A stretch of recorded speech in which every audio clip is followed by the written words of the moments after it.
All right, we're going to get underway here.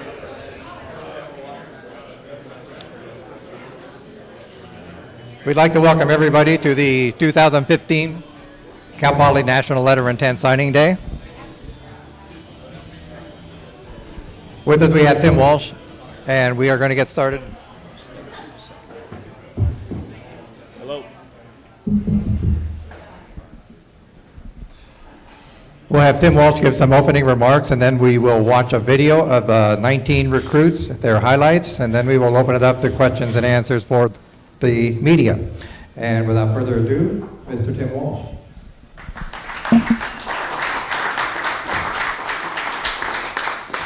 Well, number one, thank you, because the number one thing in this the whole process of what we do right now is really about the young people to say yes. I mean, we could talk about Cal Poly, which is we obviously understand is a great university and a great place, but the bottom line thing is it's about the young people that do say yes and decide to come to Cal Poly.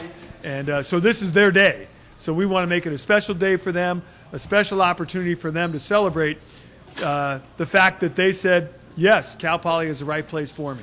Every year you go into the recruiting process and you have holes to fill, you have places to look, all the things that you have to do in recruiting, and you try to piece together the best possible football team that you can piece together. And I think this year our coaches did a tremendous job. And, you know, as I look at that and I look at who we are and what we are, you know, we have the toughest academic requirements in the Big Sky without question. We probably don't have the biggest recruiting budget in the Big Sky. I know we don't. Our football facility, as far as our stadium, I think ranks as one of the top 4 or 5 in the conference. Our facilities as a whole have been improved, but they're not to where they need to be. And yet we still have some of the best players in the state of California saying yes to Cal Poly. And that's a tremendous compliment to the university, to our coaches, and the people we work with in the recruiting process. This year, Dr. Ken Walker, our NCAA faculty rep, gave up every Saturday to hang out with us, be with parents, be with the young people, give us the opportunity to recruit the highest level student athlete that we can. Don Oberhelman, our AD, gave up every Saturday to be there and talk to our student athletes, which I think makes a huge impression on parents and the young people. And I look at this whole thing as I would have as a parent.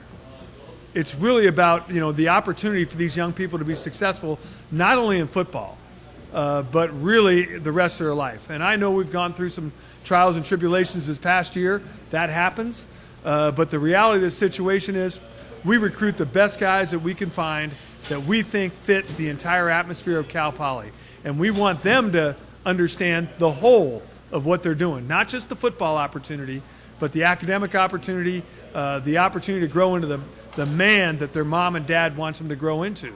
And as a mother, a father of 4 of my own, that's the most important thing, that they look into their future and see exactly what they can be because of what they've chosen. And I think our coaches do a tremendous job of going out and identifying the young people that we recruit. I think we look at them in every single way that we possibly can. And I think, you know, I have to put the final stamp on it, and that's my responsibility. I get it.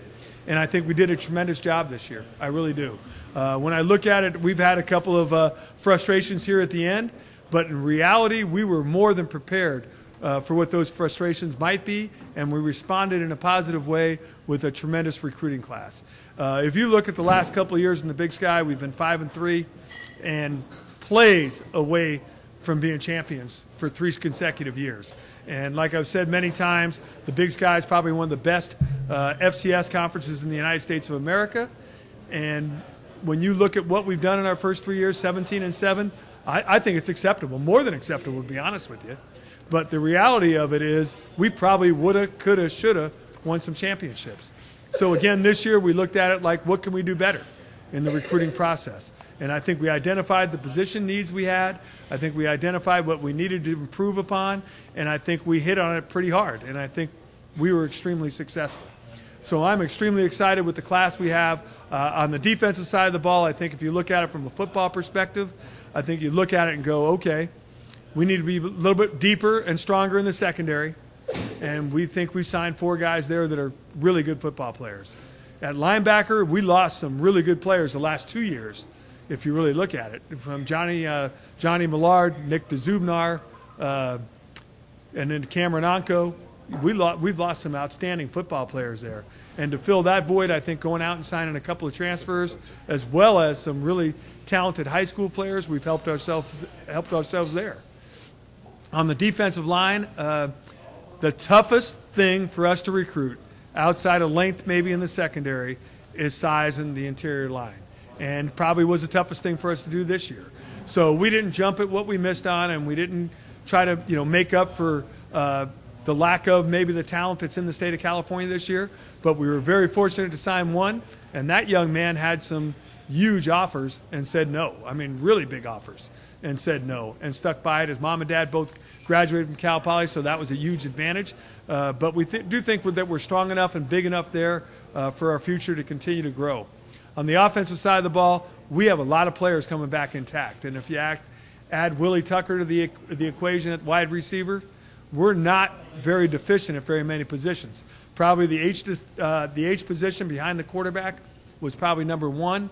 But with what we've done at the running back position, I feel strongly that we've addressed that. And we've been averaging 500 yards and almost 40 points a game for the last couple of years. And with all the guys we have coming back, that might be a low number. So we're really expecting ourselves to be better on the offensive side of the ball, looking really forward to what we've signed. But it also gives us the opportunity right now to get back to work on the guys that are here and allow the guys that are here, the guys that are doing the right things, the guys that are graduating from college at an 87% clip, get back with those guys and allow them to make that one more jump that will allow us to win a Big Sky championship next year. And that's really what it's all about. So I feel good about it. I'm looking forward to it. Our coaches have done a good job. I'm going to allow our coaches to talk about each guy that we have signed at their positions and what they think of them. Allow you guys to see them, because there's nothing better, to looking at the young man and looking at them play the game of football with the passion that these guys play with it, and see, wow, man, those guys are good football players, and they're going to be good fits at Cal Poly. So I'm going to turn it over right now to Aristotle Thompson. Aristotle is going to allow us to get going with the highlights, and then I'll come back up and answer questions at the end. So thank everybody for being here. We have a lot of people to be grateful for. Things are getting better at Cal Poly, and the future is championship future, and we're looking forward to it. So Aristotle Thompson.